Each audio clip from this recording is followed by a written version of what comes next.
What's up, Long Players? Welcome back to the Long Play Listening Party, the show where we go deep on local music, writing, recording, inspiration, gear, and whatever else sounds good to us. I'm Howie Howard from Mr. Furious Records, joined by Nate Holt. What's going on, Nate? Hello. Royce Diamond, back in the saddle. Happy to have you. Be here. And Drew Rudebusch, you also might know him as Dark Satellites, repeated guest. Extreme close up there for the audio podcast listeners. How's my video? Your pores look excellent. It looks perfect. Yeah. All right, good. I was worried that I didn't know how to do this. Yeah. You take impeccable care of your nose. That's beautiful. Yeah, thanks. Good brows, lashes, all on point. So this show started with shameless self-promotion, and we're not going to deviate. We are listening to my album tonight, Fight Songs, under the artist name MS Ride. And I don't know what else to say about it. I mean, this is the singer-songwriter-y, punk, pub rock, Motown sort of record I've been talking about for a long time. And it's out. It's out today. We're recording on Tuesday, November 1st. You'll hear this podcast on Wednesday, November 9th, I think it is. And so you can check it out now on Bandcamp or on all the major streaming platforms. I'm really proud of it. It's a personal best in a lot of ways. And we're going to listen to it and talk about it. I don't know. Do you guys want to say anything up top? And we can get into it, and I'm sure you'll point out examples, but personal best. What? I mean, you don't have to go into everything, but like,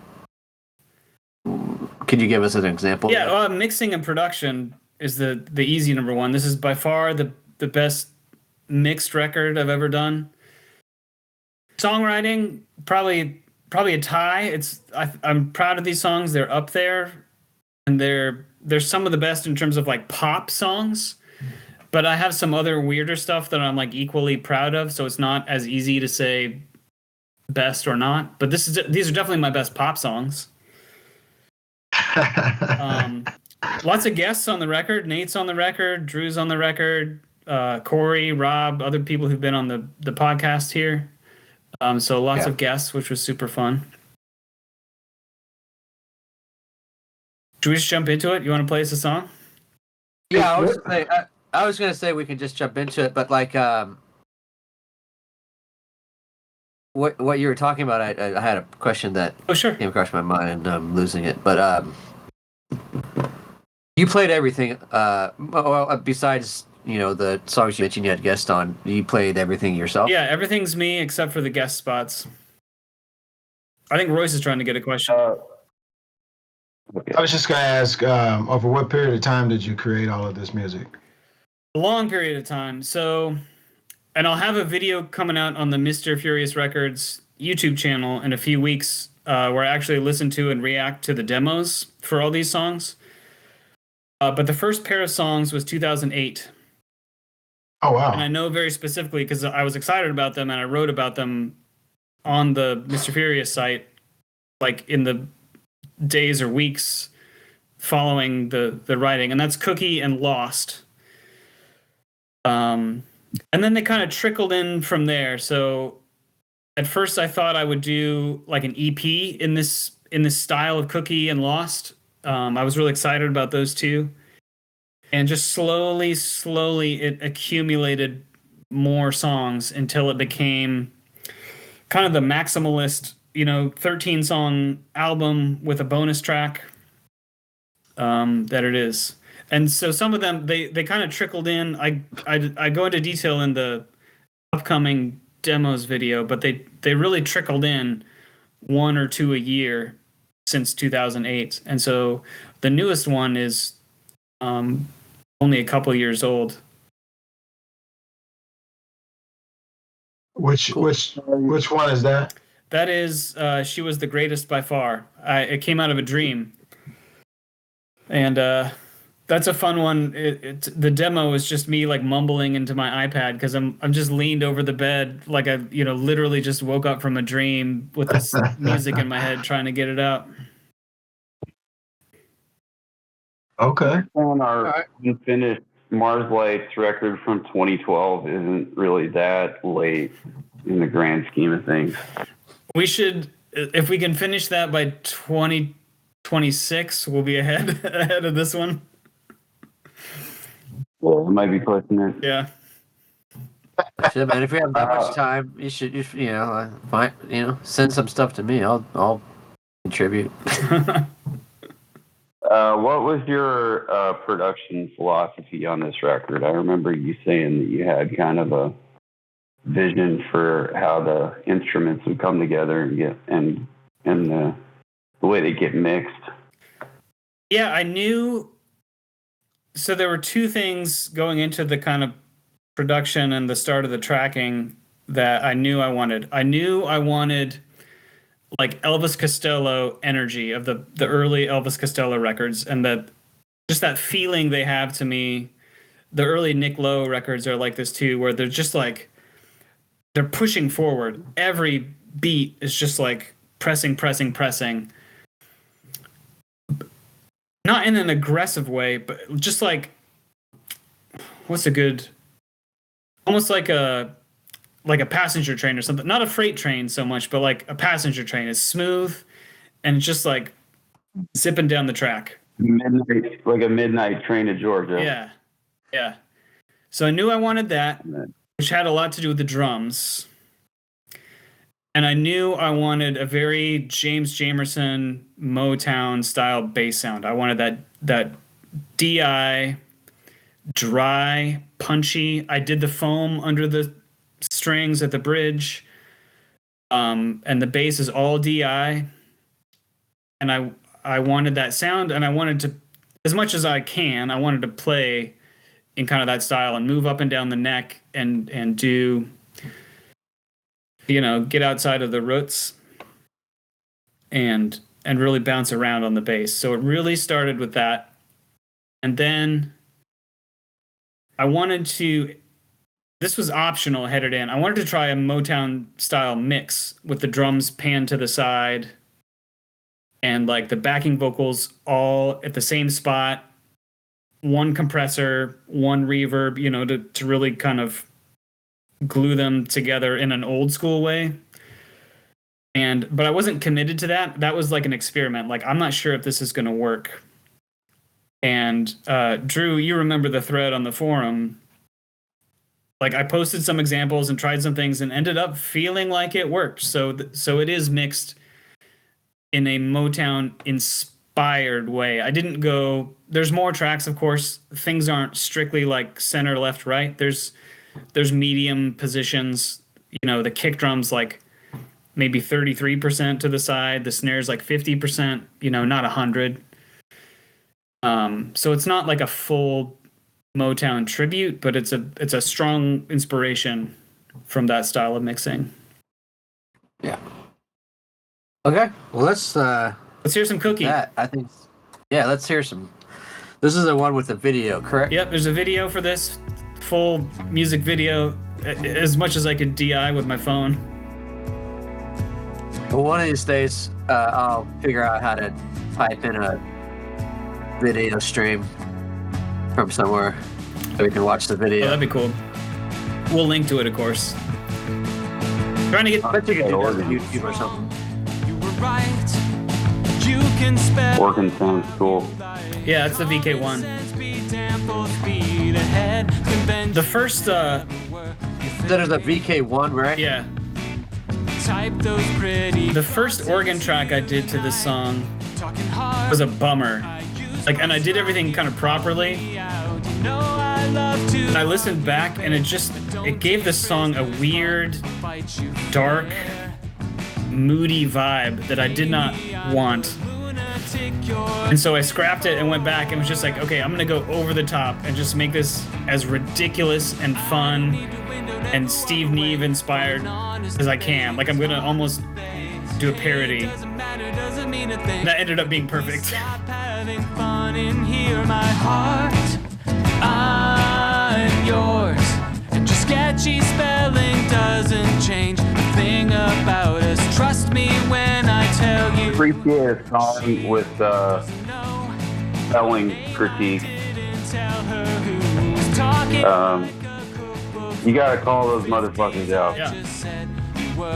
Especially when you love them. Anonymous as ever at my job, slacking off. Can we sharpen wits without it being hurtful? God, I hope so. Kid, I need to feel we're cool with repartee. Holding back holds us apart. So are you coming out tonight? I want. So what was the inspiration for these lyrics? Did I miss that? No, you didn't. So this album is about my girlfriend, not my wife, Carrie Ann, for the most part. And most of these songs are about real conflicts that we had. In this case, so she makes amazing cookies, chocolate chip cookies. She's got them wired. But she likes to spell cookie with a Y, which is pretty unconventional these Fuck days. up, man. It has been done in the past, but it's like a very old school way of spelling cookie. Almost everyone uses IE these days. I don't know, that sounds kind of suspect to me. Exactly. There you go. There was the song right there. It sounded kind of suspect to me too. She really kind of dug her heels in. So there was this moment, and it's literally the song. Like there was this moment of like, wait, are we still play fighting, or has this become like a real fight? You know, I would have called it cookie with the right spelling and then in parentheses cookie with the Y. You know. Still fighting, Nate. Still fighting.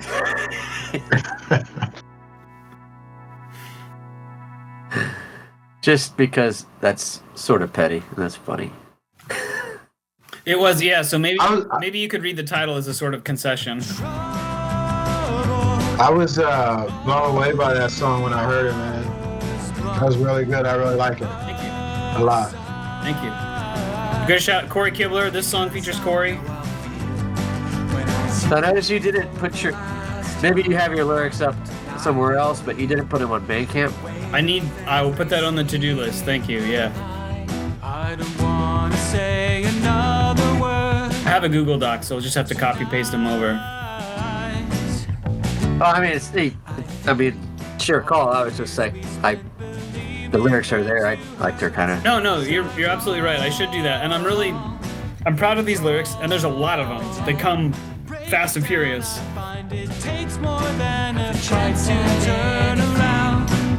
During a song like this. Either I've never heard you sing, or I've never heard you sing like this before. Is this different? I mean, I think this is... So singing is probably another personal best. Like, this is the best pure, like, pop, straightforward singing I've probably ever done. But it's not, like, stylistically different than the stuff I've done with Scott or my solo stuff before this. It's just an evolution, maybe, or, like, one notch better. What was the balance of Sunny versus Dare?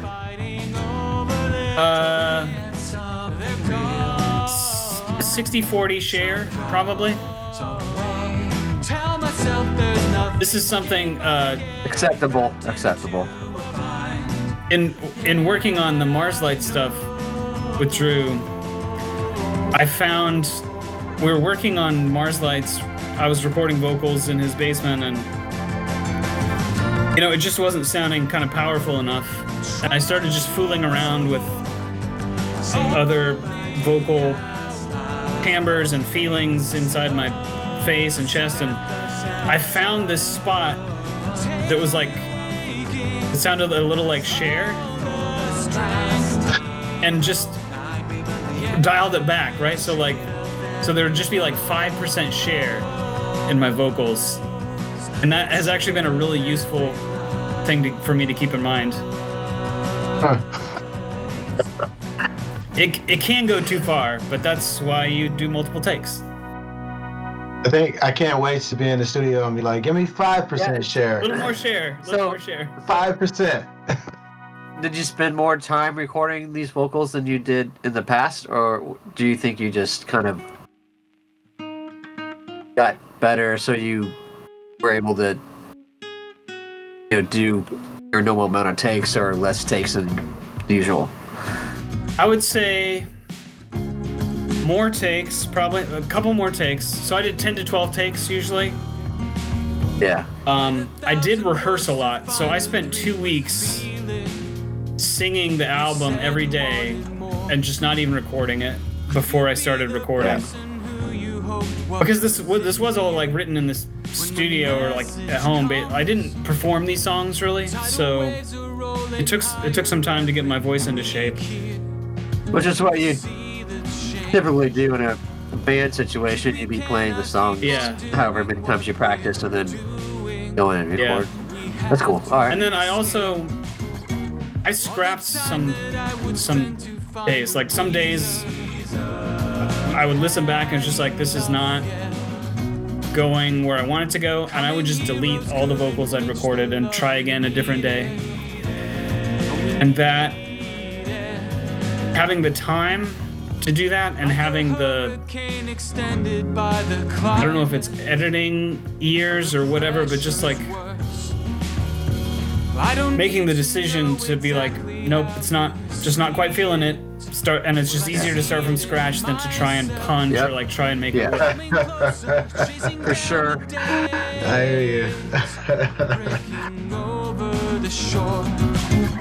How much did Corey make you auto-tune his vocal? What? How much did Corey make you auto-tune his vocal? Corey's thing, not much tuning. He did a really good job. His thing is always he's a good singer. The double, and he loves reverb on his voice, and so there's always this push, like how much reverb he can have. Yeah. And there's also like my vocal tone is very like mid-range and cuts through the mix pretty well. His vocal timbre is very bass and treble and scoopy. So they blend really well in one sense, but they're also very difficult to balance volume-wise. Like on different systems, my voice will translate better, or his voice will translate better. So getting those voices in balance to where it translates kind of on all different ways of listening was really, really hard. Many different ways of listening did you do? I was gonna say, Royce first. All the time that I would spend to find a reason. How many different ways of listening did you do? Did you listen to a bunch of different devices and other people's spaces? 3 or 4. Yes. I have 3 or 4 main ones, right? So headphones, car, my computer, where I just like sit every day, which is not a great. My speakers there are close together, so it's kind of mono-y. But I'm very accustomed. I know what everything sounds like on it, so it's a useful reference. And sometimes a phone or a laptop just to kind of see. I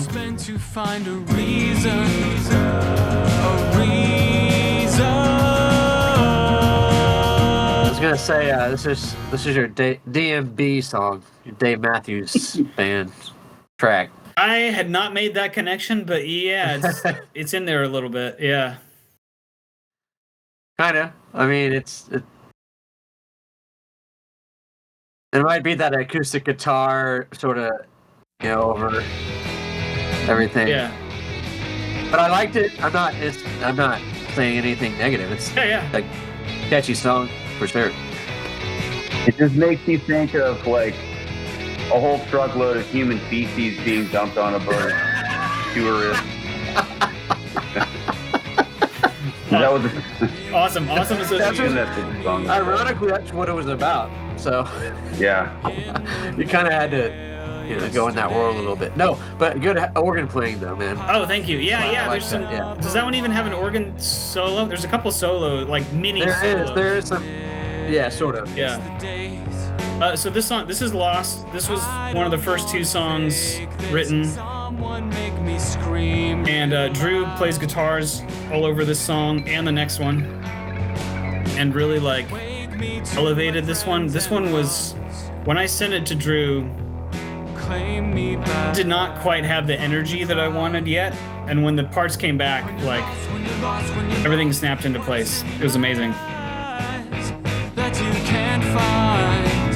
That one came really fast. I didn't have to work very hard at this one. I think I just did a couple takes and kept them both. That's cool, because this is not the type of song you've done a lot of. I mean, you kind of dark satellized it up, which I wanted. But like this is poppier than what you usually do. I suppose so, yeah. Just a little bit. But I'm at home, road be damned. Ask me where my head is. Do you think I'm getting? There's some line in this, I don't remember exactly what it is. It was kind of referenced that "Do you think I'm getting old?" But like part of this was like we were like 26 or 27, and Carrie Ann said something about how we were like almost 50 because we were over 25. So there's this exchange about like, is that really like almost 50? It's in the bridge. It's coming up. It's in the bridge. It's not. I didn't say it. You said it. 46 is much closer to 50 than 25. My God. All the people fall down? Is that what you're doing?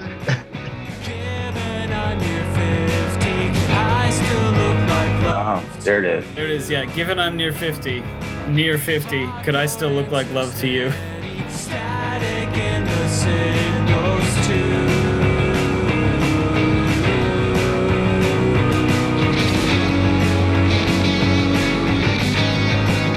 It's small, but I love that little snare pickup into the solo.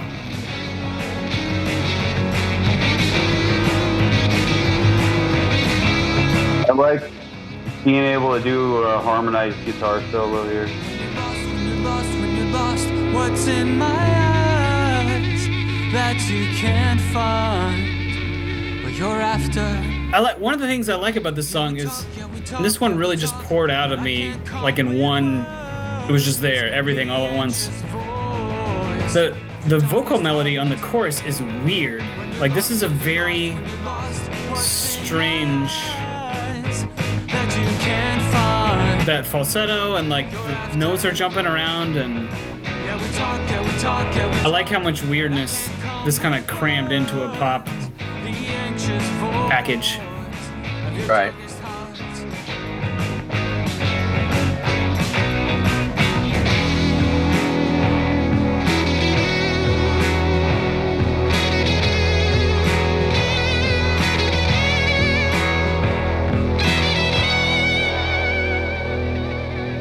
So you still have the VK1? Oh yeah. Okay.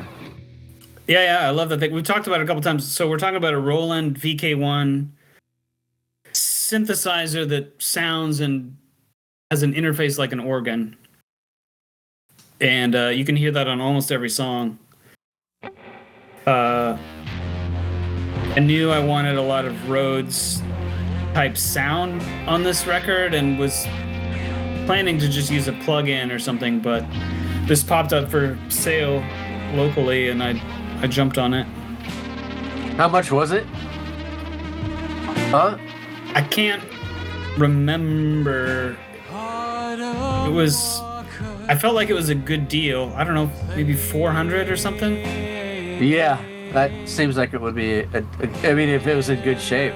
The guy restored it. I mean, he fixed it all up and. Yeah, because I see one on eBay for like 1,000, another one for 600 plus $100 shipping. It might have been 5, but I don't think it was 6. Well, I think it was under 6 for sure. It's still a good deal because I thought it sounded pretty good for what I've heard. Yeah, I'm very happy with how it sounds and plays and everything. I used a Pigtronics Rototron analog Leslie kind of simulator. Yeah. And that obviously helped a lot too, and it has some great expression functions, so like the speed up, the slow down, the break is all over. Is that like a guitar pedal then? Yeah. Okay, cool.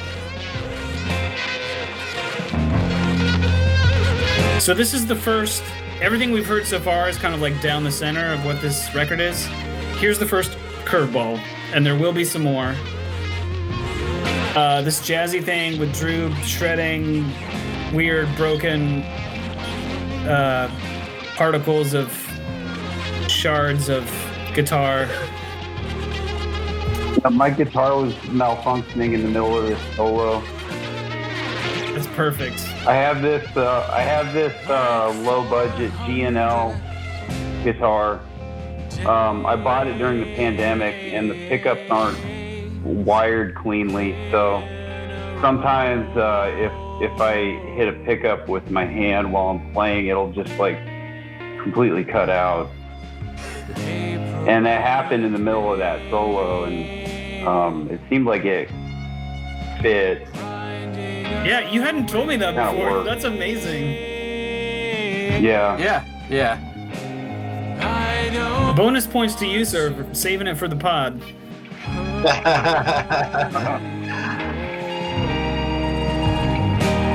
Is this song about the pandemic? Yeah, March 401st, yep. Right, yeah.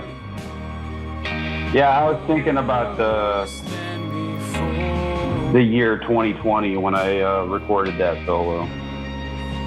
Love, where are you? We're coming up. Oh, I left it out of my Twitter thread today, and I was thinking about it. I'll shout them out now. I'll put it back on Twitter later. But the vocals coming up at the end, and the lyric is, "A day's just a day."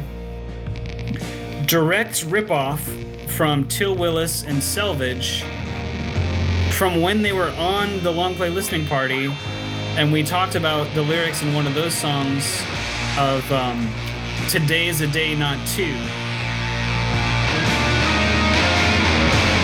Dude, I love that, like, just ripping, tearing sound there. That sounds like, I think there's something, is there, what's, I started to think there was something going on with my audio, and then it's like, oh, it's a song. That's cool. Yeah, that's Z-Back Buzz Probe. It's like a theremin buzz pedal, and it'll make those staticky Geiger counter sounds if you kind of hover your foot over the touch plate. This song always reminds me of the last track on OK Computer. Oh, sweet. That's another reference I wasn't expecting, so I'll definitely take that. There's also, so I did hybrid mixing on this album with my soundtracks board, and this song is absolutely like right at the edge of some pretty nasty distortion at the mix board level. So actually had to back off the sends in Reaper to not hit the board quite so hard compared to the other songs, because there's just so much going on at the end that it was overloading the board.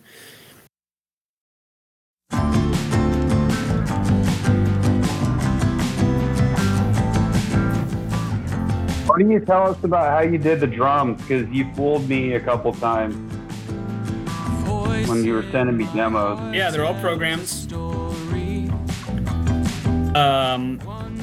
I made, so shout out to Reverb.com for this one thing, not a sponsor. But they've got an excellent video about recreating a whole Motown track. And there's a drum sample pack that you can download. Now it's not... There's very few velocity layers in the sample pack. So I made my own velocity layers by mixing the samples at different levels. So I went from like 4 layers to like 30. And then there's a lot of little humanization tricks. The snares are all like laid back a little bit. There's velocity randomization. There's timing randomization. And everything has a all-pass filter on an LFO. So there's an all-pass filter moving around that makes each hit sound a little bit different, and it really tricks your ear.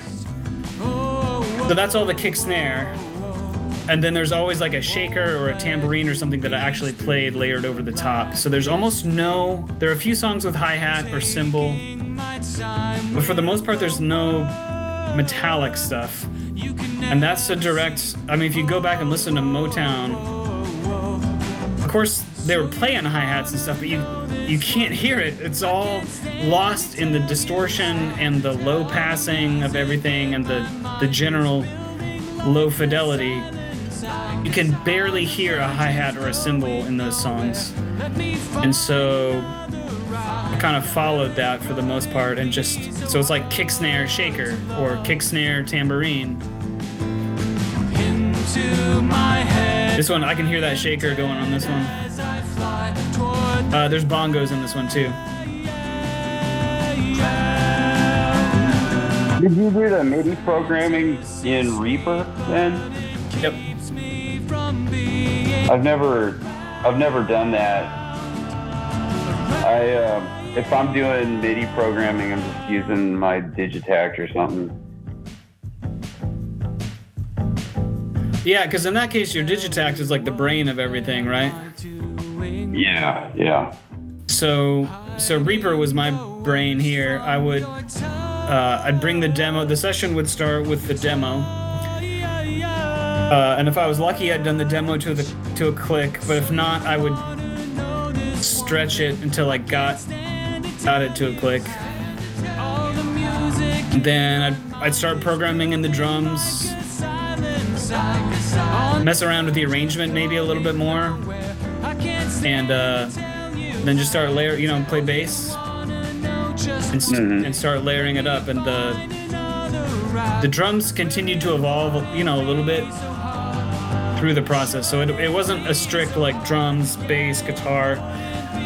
It's a little looser than that for me, and I'll move back and forth and like adjust or fix things or improve things as I go.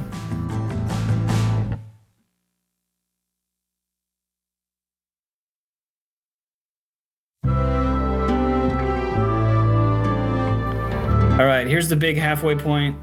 Shout out to Scott Morris. He knocked this orchestration out of the park. Did Scott make you auto-tune his saxophone? No, he didn't. You should have done it anyway. He didn't make you auto-tune any of my guitars.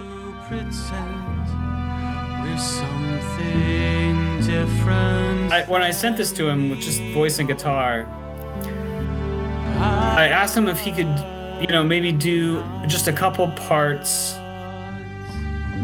that would gesture toward a little touch of Schmilson in the Night, which I adore. Yeah, okay. I did not expect him to send back a full orchestration with the harp and just all this stuff, and it's so beautiful, and I love it so much. It's literally a dream. Well, he is a music teacher. He is.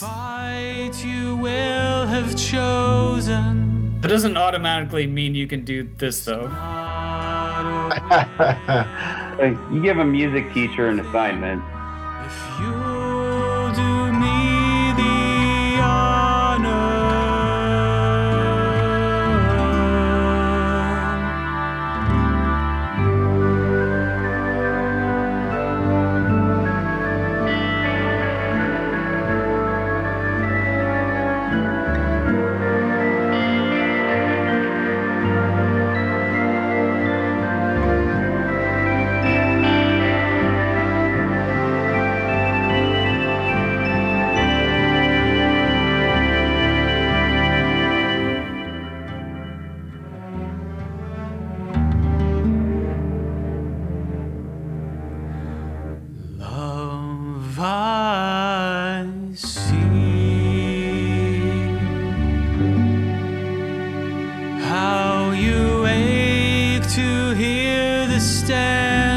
How do you guys like my garage? Looks good. It's beautiful. Is that a craft table? We got flies. What table? Or is that barbecue table? Flies everywhere. Oh yeah, we had a barbecue this weekend. Haven't finished cleaning up. Tuesday, man. So you said this was Okay, MIDI orchestrated? Yeah, so the sounds That's where we should be recording this episode. What's that? I said, that's my where we garage should be with the recording, beer. yeah. Yeah. Were you asking a MIDI question, Nate? Yeah, did you say that this was MIDI orchestrated? Yes. So the sounds are the Spitfire BBC Orchestra. Oh, okay.